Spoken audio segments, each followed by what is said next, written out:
சற்று முன்பு ஸ்டாலினுக்கு இரவோடு இரவாக போன அதிர்ச்சி ரிப்போர்ட். மிக முக்கியமான ஒரு தகவல். ஐயோ என்னப்பா 10 மணிக்கே மேட்சை முடிச்சிட்டீங்க அப்படின்னு சொல்லிட்டு ஐபிஎல்ல சொல்ற மாதிரி தான் நடக்க போகுது ஸ்டாலினுக்கு. நைட்டோட நைட்டா வந்து பாத்தீங்கன்னா ரிசல்ட் வந்து பாத்தீங்கன்னா மேபி தெரியறதுக்கு வாய்ப்பு இருக்கு. ரிசல்ட் நாளைக்குனா நீ நைட்டு வாய்ப்பே நிறைய பேர் தூக்கமே வராது. அரசியல் கட்சி போட்ட பணம் கிடைக்கணும், டெபாசிட். ஸ்டாலினுக்கு இரவோடு இரவாக முடிவுகள் வந்து பாத்தீங்கன்னா தெரிய வருவதற்கு வாய்ப்புகளும் சாத்தியக்கூறுகளும் இருக்குது அப்படின்னு சொல்லிட்டு நம்மளால எதிர்பார்க்க முடிகிறது. தமிழக முதலமைச்சர் அவர்களை பொறுத்த வரைக்கும் தமிழ்நாட்டில் பிரச்சனை இல்லை. அவருக்கு என்ன பிரச்சனைனா இந்தியா கூட்டணி காங்கிரஸ் தனிப்பட்ட முறையில 120 தொகுதிகளில் முன்னிலை வரணும். தமிழ்நாட்டில் ஒரு 25 திமுக எம்பிக்கள் சேர்த்தா 145 150 சீட்டு.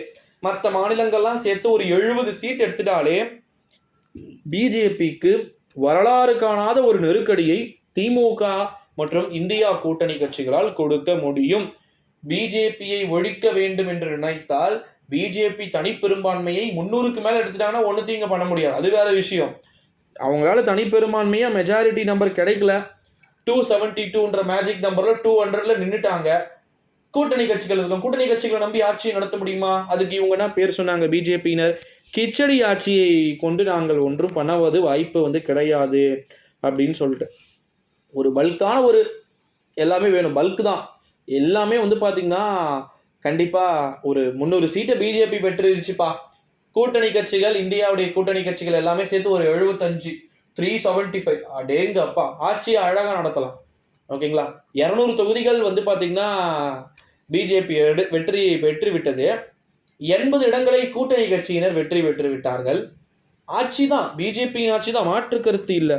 பட் ஆனால் உயிர் என்பது ஊசலாடி கொண்டிருக்கும் அல்லவா?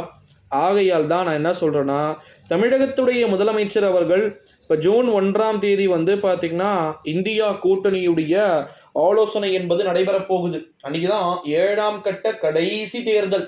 அன்னைக்கு முடிஞ்சிருச்சுன்னா அஃபீஷியல் அனௌன்ஸ்மெண்ட் வந்து பார்த்தீங்கன்னா கண்டிப்பாக விரைவில் அன்றே இந்த ஒரு சூழ்நிலையில தான் ஸ்டாலினுக்கு இரவோடு இரவாக தேர்தல். ஸ்டாலினுக்கு மட்டுமல்ல 1ஆம் தேதியே தேர்தல் முடிவுகள் தெரிந்துவிடும். பீக் இதுதான்ப்பா. அன்னைக்கு மட்டும் எல்லா கருத்து கணிப்பும் மோடின்னு வந்துட்டாங்கன்னா பாய் பாய் அப்படின்னு சொல்லிட்டு கிளம்ப வேண்டியதுதான் எல்லாருமே. இந்த ஒரு சூழ்நிலையில தான் அன்றைய நாள் என்பது வரலாற்றில் மிக முக்கியமான ஒரு நாளாக தமிழக முதலமைச்சருக்கு ஏற்படும். 1ஆம் தேதியிலிருந்து எல்லாருமே கிளம்பும் போது முடிவுகள் 200+ இந்தியா கூட்டணி அப்படின்னா எல்லாருமே மகிழ்ச்சியோட போவாங்க. 150+ 120+ன்னா கூட்டணி கட்சிகளோடு சேர்த்து 200+ நான் சொல்றேன்.